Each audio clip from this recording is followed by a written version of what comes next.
Hello, നമ്മൾ ഇന്ന് തയ്യാറാക്കാനായിട്ട് പോകുന്നത് കാരമൽ മാംഗോ കസ്റ്റർഡ് പുഡിംഗ് ആണ്. അപ്പോൾ അതിന് വേണ്ടിയിട്ട് നമ്മളിവിടെ എടുത്തിട്ടുള്ളത് 1/4 കപ്പ് പഞ്ചസാര ഒരു പാനിലിട്ട് അത് മെൽറ്റ് ചെയ്യാൻ വേണ്ടിയിട്ട് കാരമൽ ചെയ്തെടുക്കാൻ വേണ്ടിയിട്ട് വെച്ചിട്ടുണ്ട്. അത് കാരമലായി വന്നതിന് ശേഷം നമ്മളൊരു പാത്രത്തിൽ നെയ്യ് തേച്ച് കൊടുത്തിട്ടുണ്ട്.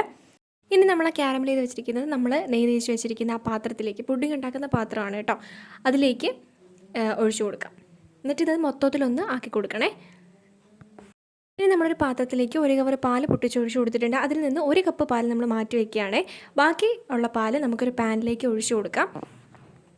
ഇനി നമ്മൾ 1 കപ്പ് പാൽ മാറ്റി വെച്ചിട്ടുണ്ടായിരുന്നല്ലോ, അതിലേക്ക് നമ്മൾ 2 ടേബിൾ സ്പൂൺ കസ്റ്റർഡ് പൗഡർ ഇട്ട് കൊടുക്കുന്നത്. എന്നിട്ട് കട്ടകളില്ലാതെ നന്നായിട്ട് ഇളക്കി മിക്സ് ചെയ്തെടുക്കാം.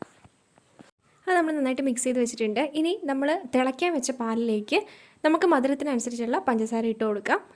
ഇനി അതിലേക്ക് നമ്മൾ മിക്സ് ചെയ്ത് വെച്ചിരിക്കുന്ന കസ്റ്റാർഡ് പൗഡറും പാലൂടെ അത് മിക്സ് ചെയ്ത് വെച്ചിട്ടുണ്ട്. അത് നമ്മൾ ഇതിലേക്ക് ഒഴിച്ചു കൊടുക്കണം. അരിച്ചാണ് ഒഴിച്ചു കൊടുക്കുന്നത്. എന്നിട്ട് നന്നായിട്ട് കൈ എടുക്കാതെ ഇളക്കി കൊടുക്കുക. ഇനി നമ്മൾ ഇതിലേക്ക് ചേർത്ത് കൊടുക്കുന്നത് 1 ടീസ്പൂൺ വാനില എസൻസ് ആണ്. കുറച്ച് പഞ്ചസാരയും പിന്നെ മധുരത്തിന് നമ്മൾ കണ്ടൻസ്ഡ് മിൽക്കുമാണ് ചേർത്ത് കൊടുക്കുന്നത്. എല്ലാം ചേർത്ത് കൊടുത്തിട്ട് നന്നായിട്ട് മിക്സ് ചെയ്യാം. ഈ ഒരു പരുവാകുമ്പോൾ നമുക്ക് ഫ്ലെയിം ഓഫ് ചെയ്ത് കൊടുക്കാം.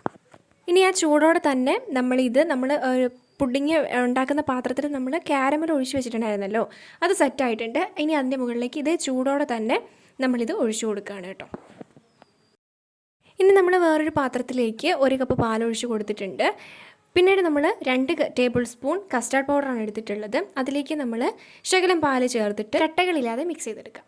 ഇനി നമ്മൾ എടുത്തു വെച്ചിരിക്കുന്ന പാലിലേക്ക് വീണ്ടും മധുരത്തിനനുസരിച്ച് പഞ്ചസാര ചേർത്ത് കൊടുക്കാം. 3 ലെയറായിട്ട് നമ്മൾ മാംഗോ ആണ് ചെയ്യുന്നത്. അപ്പോൾ അതിന് വേണ്ടിയിട്ട് നമ്മൾ വീട്ടിൽ തന്നെ തയ്യാറാക്കിയ മാംഗോയുടെ പൾപ്പാണ് നമ്മളിതിലേക്ക് ഒഴിച്ചു കൊടുക്കുന്നത്. നമ്മൾ എടുത്ത് വെച്ചിട്ടുള്ള ആ പാല് നമ്മളൊരു പാനിലേക്ക് തിളയ്ക്കാൻ വേണ്ടിയിട്ട് വെച്ചിട്ടുണ്ട്. ആ സമയത്താണ് നമ്മൾ ഈ പൾപ്പ് ഇതിലേക്ക് ചേർത്ത് കൊടുത്തിട്ടുള്ളത്.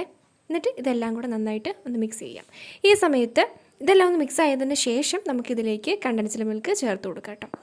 ഇനി നമ്മളിതിലേക്ക് ഒഴിച്ചു കൊടുക്കുന്നത് നമ്മൾ മിക്സ് ചെയ്ത് വെച്ചിരിക്കുന്ന ആ കസ്റ്റാർഡ് പൗഡറും പാലില്ലേ, അതാണ് നമ്മളിതിലേക്ക് അരിച്ചൊഴിച്ചു കൊടുക്കുന്നത്. ഇപ്പോൾ നമ്മുടെ പരുവായിട്ടുണ്ട്. ഇനി നമുക്ക് നമ്മുടെ ഫ്ലെയിം ഒന്ന് ഓഫ് ചെയ്യാം. നമ്മൾ നേരത്തെ 2 ലെയർ ചെയ്ത് വെച്ചിട്ടുണ്ടായിരുന്നല്ലോ, അതൊന്ന് ചെറുതായിട്ട് സെറ്റായിട്ടുണ്ട്. ഇനി അതിൻ്റെ മുകളിലേക്ക് ഇപ്പം നമ്മൾ എടുത്തിട്ടുള്ള ഈ മാംഗോയുടെ ലെയർ നമ്മൾ അതേ ചൂടോടെ തന്നെ, പാനിൽ നിന്ന് എടുത്ത അതേ ചൂടോടെ തന്നെ ഇതിൻ്റെ മുകളിലേക്ക് ഒഴിച്ചു കൊടുക്കുക. ഇനി നമ്മളിതൊരു ഫോയിൽ പേപ്പറിൽ പൊതിഞ്ഞിട്ട് ഓവർനൈറ്റ് വെക്കുകയാണ്. ഫ്രിഡ്ജിലാണ് വെക്കുന്നത് കേട്ടോ.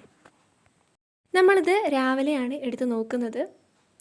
സംഭവം സെറ്റായിട്ടുണ്ട്, അടിപൊളിയായിട്ടുണ്ട് കേട്ടോ. നമുക്കൊന്ന് കട്ട് ചെയ്ത് ഇച്ചിരി പാത്രത്തിൽ വെച്ച് നോക്കാം. അടിപൊളി, അല്ല സംഭവം കിടുക്കനായിട്ടാണ്. ഒരു വെറൈറ്റി സംഭവം കൂടിയാണ്. അപ്പോൾ എല്ലാവരും ട്രൈ ചെയ്ത് നോക്കണം. എന്നിട്ട് അഭിപ്രായങ്ങളൊക്കെ കമൻറ്റ് ബോക്സിൽ കമൻറ്റ് ചെയ്യുക. അപ്പോൾ അത്രയേ ഉള്ളൂ. ടാറ്റാ.